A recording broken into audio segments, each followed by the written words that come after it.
misericórdia do Senhor Deus, trouxe uma reflexão para nós nesta noite. Estava refletindo a respeito desse assunto, achei muito interessante.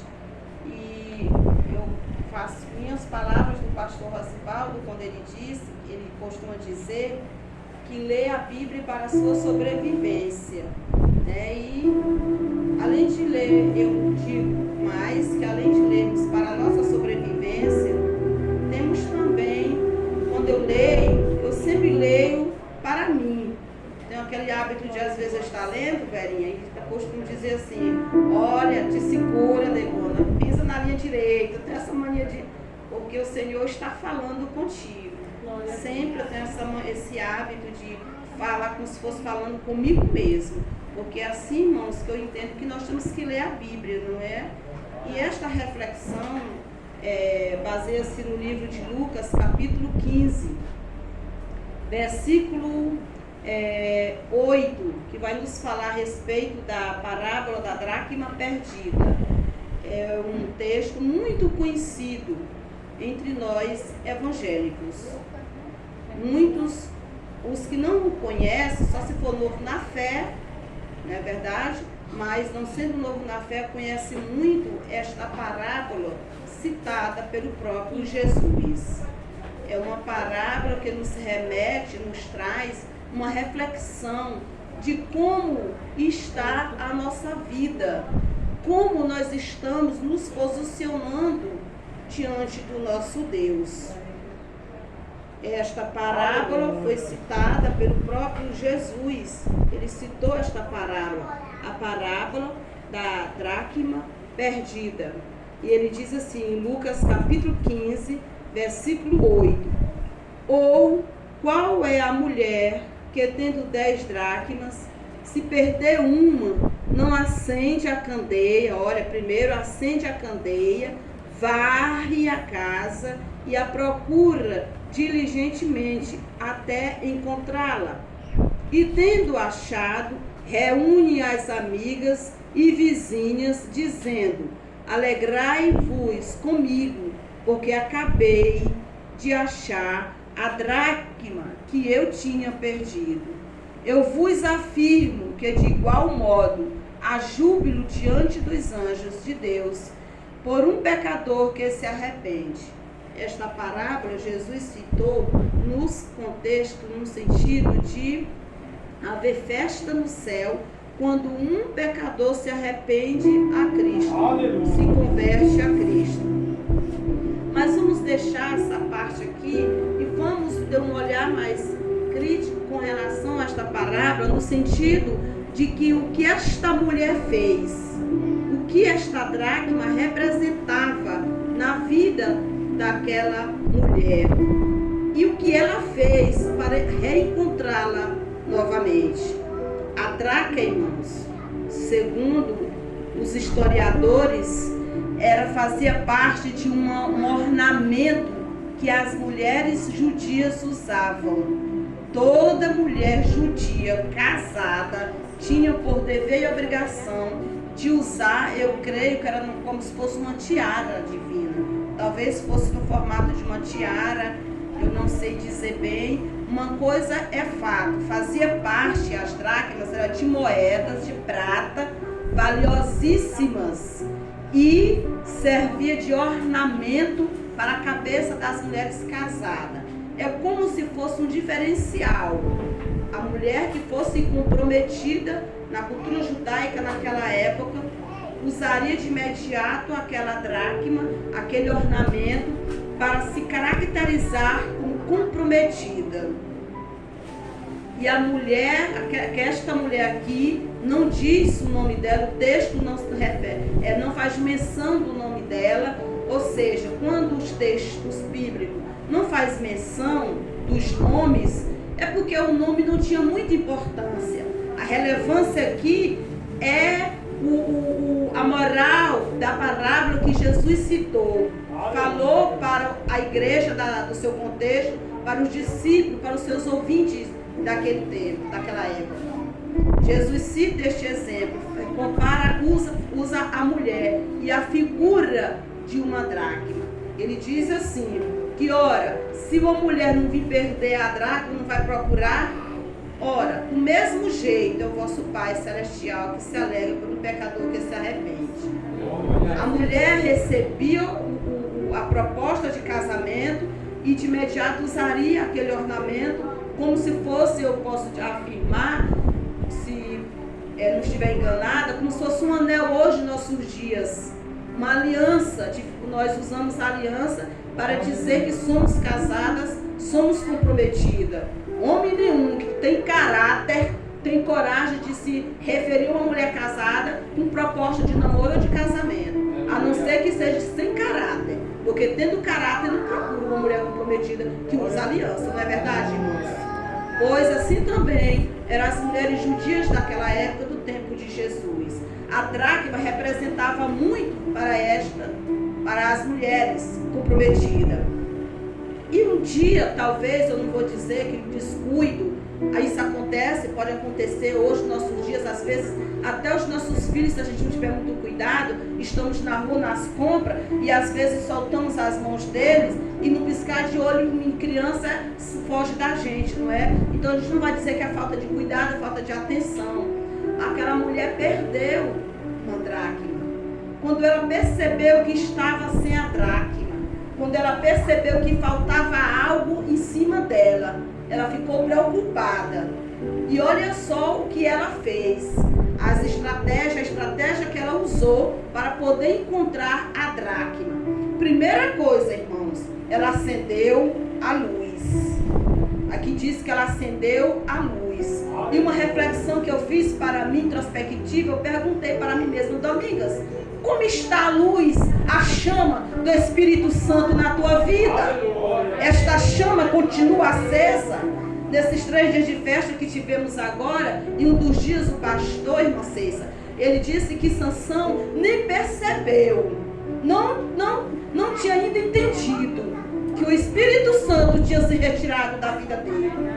Às vezes, irmãs, não é porque nós, irmãos, nos rotulamos de cristão, lemos a Bíblia, somos dizimistas, somos fiéis, tenhamos muito cuidado, porque a nossa trajetória, nós podemos fazer coisa que desagrada o Espírito Santo de Deus, e ele se afastar de nós, e nós não percebermos que estamos sem a presença dele em nossa vida. E a presença do Espírito Santo em nossa vida é tudo, igreja. É tudo. Uma certa vez eu ouvi um jovem dando testemunho ali na Volta Redonda que foi assaltado. E os assaltantes disse, mata ele. Mata ele, eu dizendo, deixa ele vivo, mata ele, corta o pescoço dele. E quando empurraram o rapaz ao chão para cortar-lhe o pescoço, ele disse que lembrou, disse, oh meu Deus, deixa eles tirar o que eles quiserem de mim, mas não retires de mim a tua presença. Não me abandone nesse momento.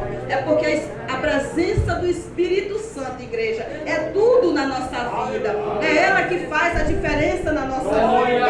É ela ela é imprescindível em nossa vida. Nós não podemos esquecer disso nunca.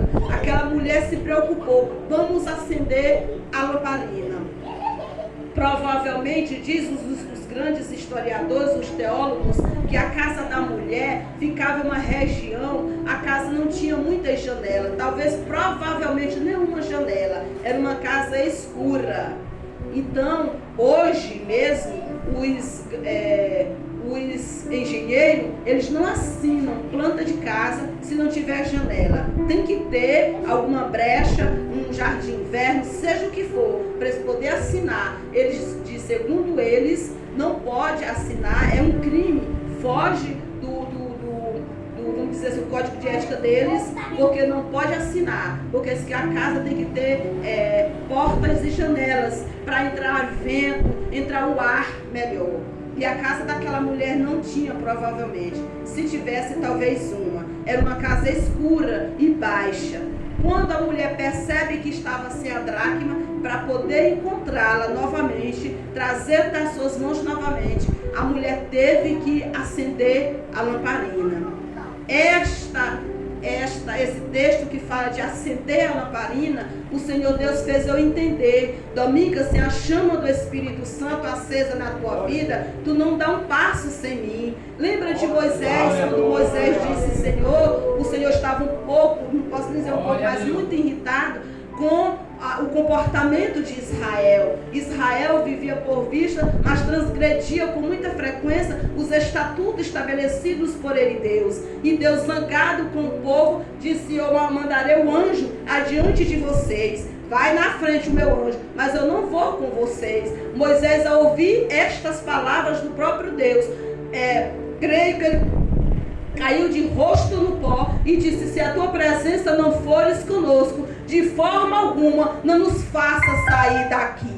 Porque a presença dele, Deus, é tudo na nossa vida. Moisés reconhecia isso. Moisés reconheceu que só a presença dele podia fazer os inimigos fugir de diante deles. A presença dele foi que fez o mar se abrir. Era a presença dele que vinha como coluna de fogo durante a noite para Israel, clareava o caminho para Israel. Durante o dia servia, irmãos, como eu costumo dizer, divina, que durante o dia era como se fosse um ar-condicionado por cima deles, porque eles tinham ordem, quando saíram do Egito, para não parar em canto nenhum. A ordem era para marchar, caminhar noite e dia, até chegar no destino onde Deus tinha determinado para eles pousar. Irmãos, Deus nos ensina e nos dá lições valiosas com a Bíblia Sagrada. A nossa ordem, se aconteça o que acontecer na nossa vida, irmãos, é nós andar de cabeça erguida, marchando, porque nós temos o grande general conosco, que está ao nosso lado. Nós não podemos ficar estagnados. Deus não nos chamou para morrer no deserto. Deus não nos chamou para morrer na caminhada. Ele quer nos conduzir até a terra prometida. E para isso você tem que se posicionar como um soldado dele. A lâmpada tem que estar acesa em nossas vidas. A lâmpada do perdão, a lâmpada do amor, aquela chama que não pode se apagar. Eu fico triste quando eu ouço, quando alguém chega comigo e diz: o irmão fulano de tal, a irmã fulano de tal é zangado com o irmão fulano de tal, não fala, é intrigado. Irmãos, isso não pode acontecer em nosso meio, Igreja de Cristo. A nossa lâmpada tem que estar acesa. Se essa lâmpada se apagar, nós podemos morrer. Tente andar no escuro, de olhos fechados. Tente andar para você ver se você consegue. Você não consegue andar no escuro. Pois assim também a lâmpada do Espírito Santo tem que estar acesa em nossas vidas. Essa chama tem que estar acesa. E para isso eu tenho que dar lugar, dar espaço para ela. Eu tenho que abrir as portas, abrir as janelas, para esta lâmpada ser acesa, acendida na minha vida. A segunda coisa que a mulher faz, além de acender, é varrer. Mas para varrer, divina irmã Ceissa, ela teve que tirar todas as coisas do lugar. Às vezes, irmãos, tem momento da nossa vida que é preciso tirarmos alguma coisa da nossa bagagem. O próprio Jesus disse que o caminho é estreito, a porta é estreita, então não precisa de muita bagagem não precisa de muita coisa não. Então precisamos às vezes pararmos um pouco para refletir na nossa vida o que nós estamos carregando. Jesus já levou o nosso fardo. Eu não preciso carregar mais fardo pesado nenhum. Então a mulher tirou tudo do lugar. Tirou tudo. Vamos supor que ela tirou todos os móveis, as coisas que tinha, o pouco que tinha. Porque pela história dá de entender que ela era pobre. Mas aquela mulher pegou tudo, jogou lá fora, botou tudo fora, para poder varrer, limpar. Às vezes precisamos fazer isso na nossa vida, tirar alguma coisa que às vezes está impedindo sentirmos a presença do Espírito Santo. Às vezes tem alguma coisa, uma vez eu conversando com uma irmã, que eu não vou dizer o nome, porque é antiético citar nomes, não é isso, o nome é que causa fuxico. Eu não vou dizer nome, só vou dar como exemplo. Ela disse uma vez: irmã, só falta isso assim para mim ser crente de verdade. E eu olhei para ela: minha irmã, tome jeito na sua vida. Aí eu brinco com ela, porque eu gosto de brincar. Eu disse: minha irmã, tome jeito na sua vida, crie vergonha na sua vida, e se ajeite logo, entendeu? Então às vezes existe isso, irmãos. Eu falei com um tom de brincadeira, tudo, mas eu estou falando sério aqui para os irmãos, para mim mesmo. Precisamos às vezes parar um momento e refletir e saber o que precisamos tirar da nossa vida espiritual para que nós possamos sentir novamente a presença de Deus. Aquela mulher teve que tirar tudo do lugar que você precisa tirar. O que está acontecendo, você precisa rever você mesmo, fazer essa autoanálise, fazer essa introspectiva. É você mesmo que tem que fazer. Saber porque aquela mulher tirou tudo do lugar para que ela pudesse varrer. Depois de tudo tirado, ela foi varrer. Passou a vassoura, varrer aqui, essa ação aqui de varrer é no sentido de limpar mesmo, é no sentido de tirar toda a sujeira. Ela tirou do lugar, ainda não foi o suficiente, agora eu vou varrer. Às vezes, só tirar alguma coisa não é o suficiente. Precisamos mesmo é varrer com as águas do Espírito Santo, lavar para poder estarmos limpos e purificados, adorando Ele na beleza da sua santidade. O irmão aqui que me antecedeu falou uma coisa interessante. Irmãos, às vezes só queremos receber a bênção dos céus.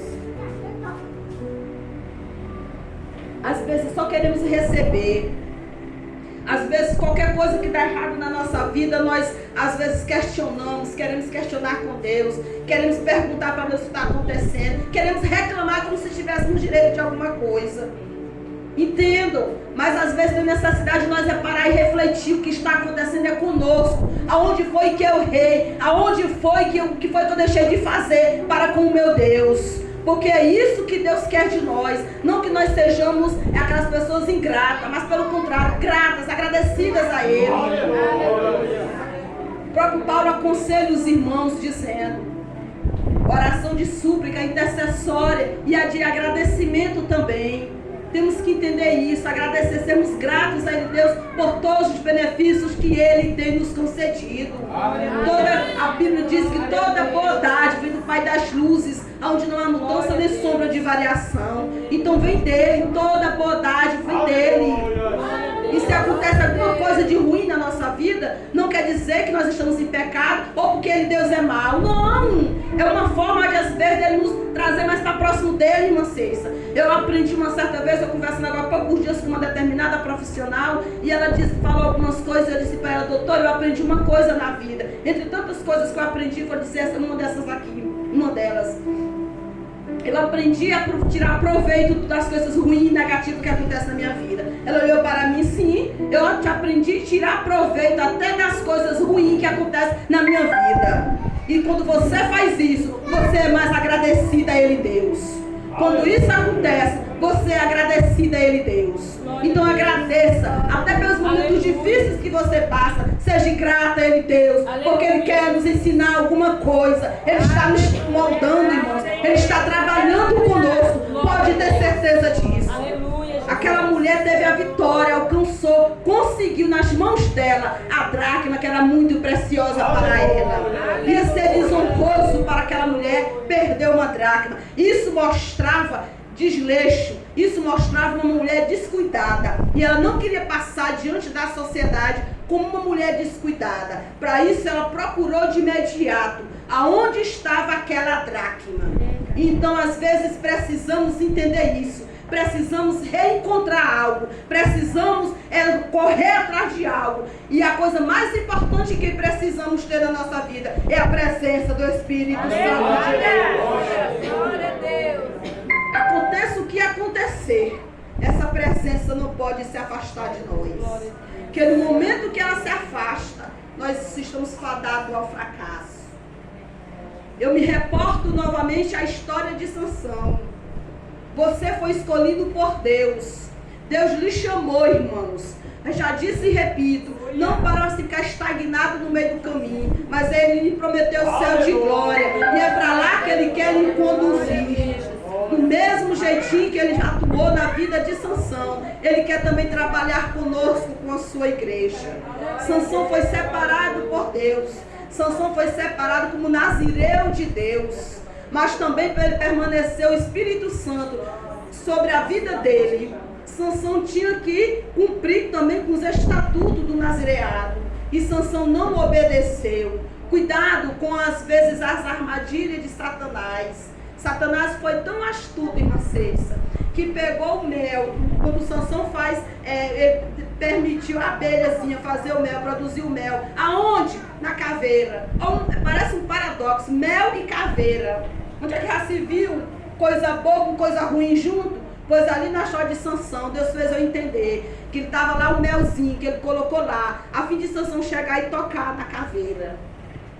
E o nazireu não podia tocar em caveira. Nós, como cristãos que somos separados por Deus, nós de forma alguma, mulheres de Deus e homens de Deus, tocar no que é imundo. Não podemos jamais, as coisas de Deus é santa, é sagrada, e jamais podemos tocar no que é profano contra Deus. E Sansão estava tão já, vamos dizer assim, que embriagado, que não percebeu.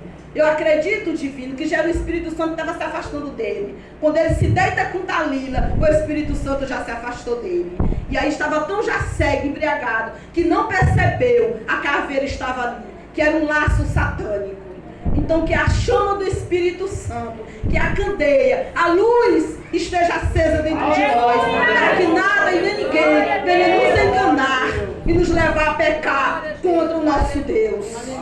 Possamos estar com os olhos de águia, bem atentos às astutas ciladas do inimigo, para que nada e nem ninguém venha atrapalhar a nossa jornada aqui nesta terra, rumo à terra prometida.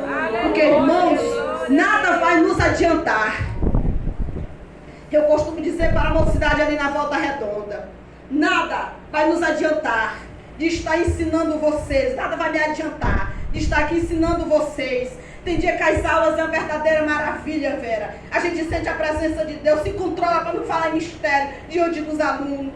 Mas a aula é maravilhosa. Mas aí eu volto pensar e agradecendo a Deus e digo, Deus, não retires de mim a tua presença. Porque nada vai adiantar ensinar desse jeito. Nada vai adiantar reger. Nada vai adiantar pregar. Nada vai adiantar cantar se eu ficar no arrebatamento ou se eu morrer e não entrar no céu. Nosso destino, irmãos, é o céu. Então que nós possamos ter sempre isso em mente. O nosso cognitivo é tremendo. Se você colocar isso na sua mente 24 horas, o seu cognitivo não vai esquecer dessa mensagem. E quando você pensar em pecar, o teu próprio cognitivo vai dizer alto lá. Você é cristão, cidadão do céu. E um cidadão do céu não pode perder a dracma. Um cidadão do céu não pode ficar sem limpar a casa de vez em quando. Um cidadão do céu não pode ficar sem varrer a casa. Um cidadão do céu não pode deixar que a chama se apague na sua vida. Porque como um cidadão do céu, nós temos essa obrigação de sempre fazermos essas observações nas nossas vidas. Porque só nós mesmos podemos fazer essas observações. De vez em quando jogar alguma coisa que precisa fora. De vez em quando tirar, às vezes quando estamos vendo que estamos exagerando em alguma coisa, parar por ali mesmo. Eu vou falar bem claro com os irmãos. Eu não quero que os irmãos me entendam como Santa Rona, como isso e como aquilo. Um dia eu conversando com uma determinada irmã, ela disse, Domingas, temos que ter muito cuidado. Ela começou, eu não estou dizendo para os irmãos, para as irmãs, que fazer exercício físico é pecado. Longe de mim. Não estou dizendo que academia é pecado. Porque eu não faço academia porque eu não posso, eu não tenho tempo. Mas de vez em quando eu faço caminhada com meu esposo. Entendam, uma coisa a Bíblia diz que leva a outra coisa. Um abismo chama outro abismo, é assim que a Bíblia diz. E nós temos que ter controle e domínio próprio, irmãos. É o que eu digo que nós todos os crentes têm que ter. É um dos frutos do Espírito, é domínio próprio, meu irmão. Porque quando você tem um domínio próprio, você entra em qualquer lugar e sai santo do mesmo jeito. Quando você tem caráter, e lembra que sempre que é o sal, você entra em qualquer lugar e sai do mesmo jeito. E aí essa irmã disse para mim que começou a fazer academia, saía de casa com a roupa normal, chegava lá, trocava a roupa. Trocava a roupa para fazer academia. Do meio pro fim já estava vindo de casa com a roupa da academia, e do meio pro fim já usava blusa na folgada, do meio pro fim já estava usando a blusinha curtinha mesmo. Vocês estão entendendo? Então tenhamos cuidado, que às vezes é preciso na nossa vida nós parar e refletir as nossas ações. O que está nos afastando da presença de Deus? Às vezes a gente vem para o culto, eu não estou dizendo que é o caso aqui da sua igreja, eu vi meu santo, pessoa está pastoreando. Mas entenda, às vezes a gente vai para o culto e reclama de tudo, irmãos. pastor que não gostei da mensagem, ele falou um português muito pobre, muito fajuto, ele falou errado, a irmã cantou, foi saudou errado, a irmã cantou de um jeito que eu não gostei, e reclama de tudo. E eu? Onde foi que eu passei o dia? Na televisão, com meu vizinho falando da vida alheia? Aonde eu passei o dia? Eu tirei um segundo daquele dia que Deus me deu para agradecer a Ele, para falar com Ele, para ler a palavra dEle? Às vezes não estou dizendo que é aqui que está acontecendo, mas acontece demais nos nossos dias. Eu reclamo de tudo, divino, de tudo quanto é irmão que canta. Porque eu conheço gente assim, que critica tudo e todos. Entra e sai no culto, não sente, não, glória a Deus. Aí culpa todo mundo. A culpa, irmãos, está em mim. Aleluia. Porque eu faço o meu culto, eu costumo dizer que eu faço o meu culto individual na minha casa. Aqui é o culto coletivo, que você está prestando para Ele, Deus. No seu culto individual, você começa na sua casa, na sua vida, na sua família, que ninguém está lhe vendo, só Deus e sua família está lhe vendo. É lá que começa o seu culto racional que Paulo fala. É com seus vizinhos, é no seu caráter. É dessa forma que você faz o seu culto individual. Aí quando chega na igreja do coletivo, não precisa pregador dos Estados Unidos, não precisa pregador de não sei de onde, não precisa cantor famoso. É só você se ajoelhar e começar a falar com o Papai do Céu, que você sente a presença dele na tua vida. Uns anos atrás, faz muitos anos isso, eu era talvez, tinha meus 20 anos, então também não faz muitos anos, mas faz alguns dias, velho. Uma irmã disse que teve um grande congresso aqui em Caxias, e nesse período veio uns pregadores famosos para cá, e ela perguntou assim, quem é que vai estar pregando esses dias? Eu quero saber, porque eu só vou no dia que fulano for pregar. Eu fiquei triste, eu disse, mulher, não sei te dizer não, que eu sou meio rodada, mesmo prestando atenção nos avisos, mas deixa eu te dizer uma coisa, seja quem for que for pregar, eu vou todos os dias, porque eu vou ouvir a palavra de Deus. Então, irmão, não precisa para você sentir a presença de Deus, vir pregador de fora, você sente na sua casa, lavando as louças, limpando a casa, mas você conecta-se com Ele, você começa a cantar os hinos da harpa, você começa a sentir a presença dEle, e você chora na presença dEle, fala mistérios para você e Ele. É assim que nós fazemos o nosso culto racional. E a chama não pode se apagar. A candeia tem que estar acesa para nós podermos estar com nossa vida organizada. Quando eu falo de organização de vida, eu estou falando de vida espiritual e de organização espiritual. Nós estarmos vivos, santos, com uma vida irrepreensível diante do altar do Senhor. Porque a chama não pode se apagar. E para esta chama não se apagar, eu preciso, Domingas, ter isso em mente. Não dependo só do pastor, eu não dependo só do irmão Abreu, eu não dependo de superintendente, eu não dependo de coordenador, eu dependo de Jesus e da leitura deste livro. É isso que eu tenho que entender. Não precisamos estar nos chamando a atenção. É este livro que vai nos moldar quando nós lemos ele. Então, para que esta chama, esta luz esteja acesa em nossa vida, precisamos nos atentar para essas ações que esta mulher praticou. Acendeu a luz, tirou tudo do lugar, organizou sua casa, varreu, limpou tudo e achou a dracma tão preciosa. Então, para nós não perdermos a preciosidade que nós temos na nossa vida, que é a presença do meio Espírito Santo, precisamos entender estas ações e praticá-las na nossa vida. Sempre estar atento e ouvindo a voz do nosso Deus. E que Deus em Cristo nos abençoe no seu grande amor.